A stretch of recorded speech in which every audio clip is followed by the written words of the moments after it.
YKB senang dapat menjumpai saudara dalam acara Wasiat Kekal, berupa renungan firman Tuhan yang memandu kehidupan kita. Saya Pendeta Stefani Sohilait, melayani di GKI Pondok Makmur, Tangerang.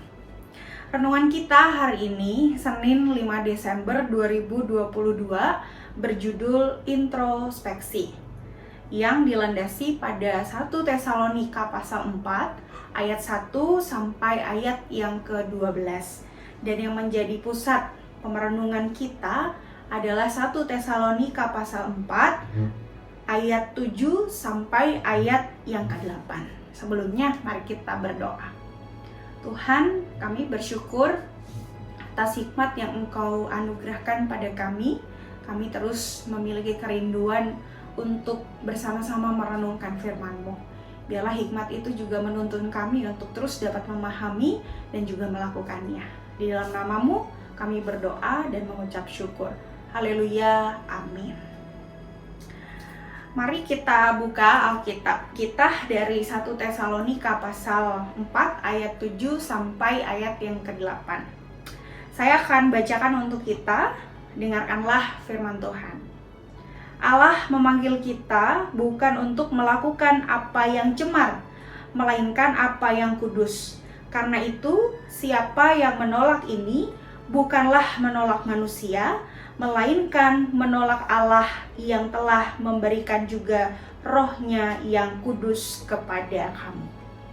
Saudara-saudara, jemaat Tesalonika adalah jemaat muda yang harus menghadapi tekanan yang juga berat, dan dari luar maupun juga tekanan dari dalam.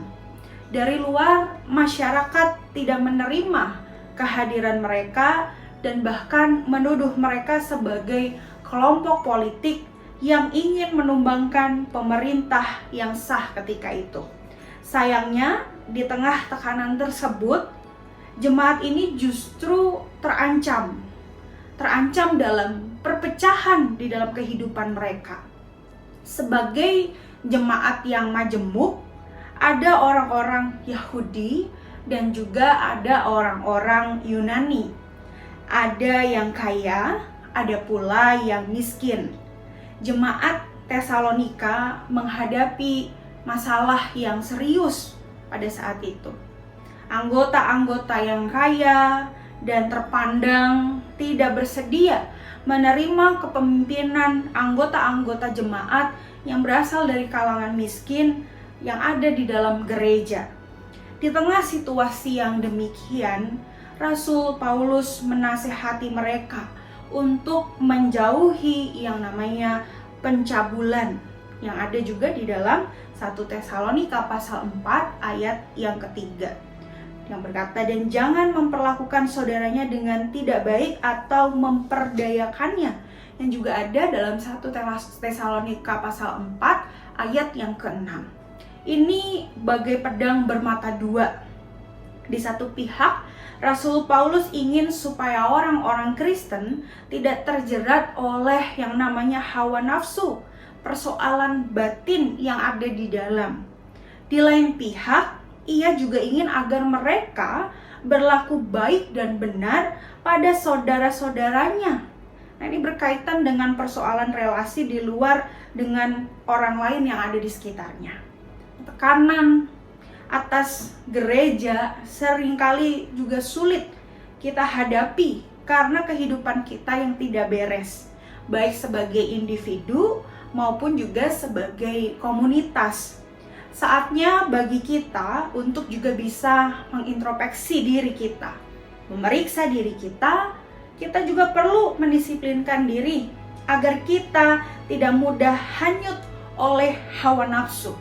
Namun pada saat yang sama, kita juga perlu memperhatikan bagaimana kita memperlakukan saudara-saudara kita. Mari kita berdoa. Tuhan, terima kasih untuk teguran yang juga terus membangun kami ketika kami membaca dan merenungkan firman-Mu. Biarlah kami juga terus dapat menggunakan hikmat yang Engkau anugerahkan untuk hidup dengan benar dan sesuai dengan kehendak-Mu. Di dalam nama-Mu Tuhan, kami berdoa dan mengucap syukur. Haleluya, amin. Saudara-saudara, demikianlah renungan kita pada hari ini. Jangan lupa di like, di subscribe, dan juga dibagikan kepada banyak orang di sekitar kita. Tuhan Yesus memberkati.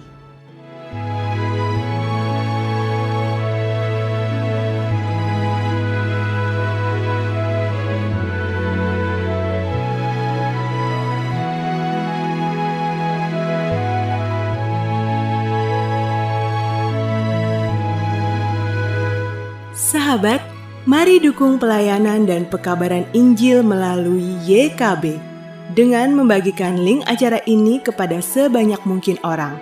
Dukungan juga dapat saudara lakukan dengan mentransfer dukungan finansial ke rekening BCA ke nomor 450 305 2990 450 305 2990 atas nama Yayasan Komunikasi Bersama.